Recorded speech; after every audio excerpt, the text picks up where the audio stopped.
Properties of electromagnetic waves, the final section in this chapter. The last section showed how light is an electromagnetic wave. It consists of discrete packets of energy called photons traveling at 3 × 10⁸ meters per second in a vacuum. And its velocity is equal to its wavelength times the frequency.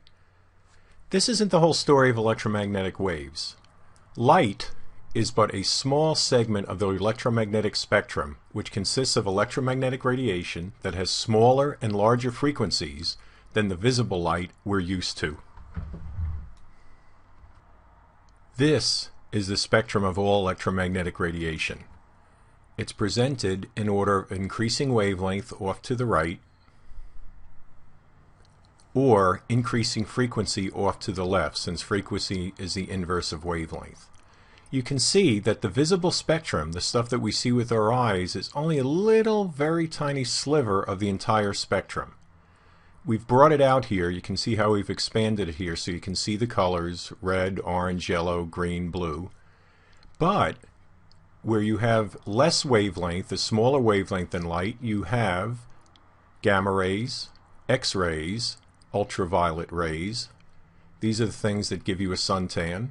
X-rays, of course, you use for looking inside your body at the bones. Gamma rays are, frankly, very dangerous, and hopefully you don't get hit by too many of those. Then, for increasing wavelength, you have infrared, microwave, those are the waves that you see in your microwave ovens, radio waves, and then long radio waves. We are now at the last topic in this chapter, polarization. The electric field vectors of an electromagnetic wave are in a plane perpendicular to the direction of the motion of the wave, and we're going to call that the plane of polarization. Light from the sun is emitted independently from its atoms, so the electromagnetic wave's planes of polarization are in random directions. This is unpolarized light. Most of light's interaction with matter is due to the electric field vector, not the magnetic field vector, so we're going to focus on the electric field. We're going to talk a little organic chemistry right now. There are certain long organic molecules that are called polymers, and they have a property that, let's say the length of the polymer is like this.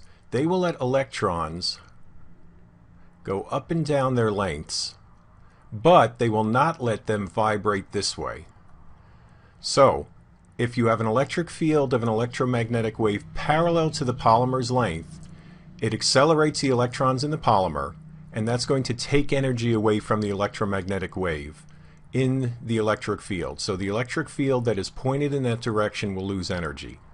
Electric field vectors that are perpendicular to the chain are unaffected, because the electrons can't vibrate in that direction, so the electric field component loses no energy.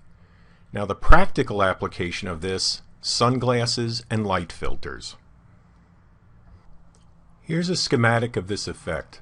Let's take unpolarized light from the left, for example from the sun. You can see how the electric field vectors are pointing in every single direction. So let's just choose one that's going in this path. It hits the polymer. Now, since it is vibrating perpendicular to the polymer's organic molecules, it will pass through as if nothing had happened. Any other wave that is vibrating parallel to this polymer, or portions of that wave that are parallel, will get absorbed by the polymer. So I wind up over here with electric field vectors pointing in only one direction. We call that polarized in the vertical direction. Polarizing sunglasses, and those are the good sunglasses you buy, contain a polarizing filter that blocks the horizontally polarized light. So light that reflects off water or other horizontal surfaces is mainly horizontally polarized. So this light, this reflection, will be blocked. The reflection off the water here would be blocked. It'll reduce the intensity of the light, but it won't lose any of the details because you still have the vertical electric fields coming, so you can resolve what you're seeing. So this cuts down the glare. If you were to put two polarizing filters back to back, let's say one like this and then the other one up here, where they were polarized in the exactly perpendicular direction, light coming from here would be vertically polarized. It would then hit this, and it wouldn't be able to get through this filter, so you would have no light on the other side. It would be dark.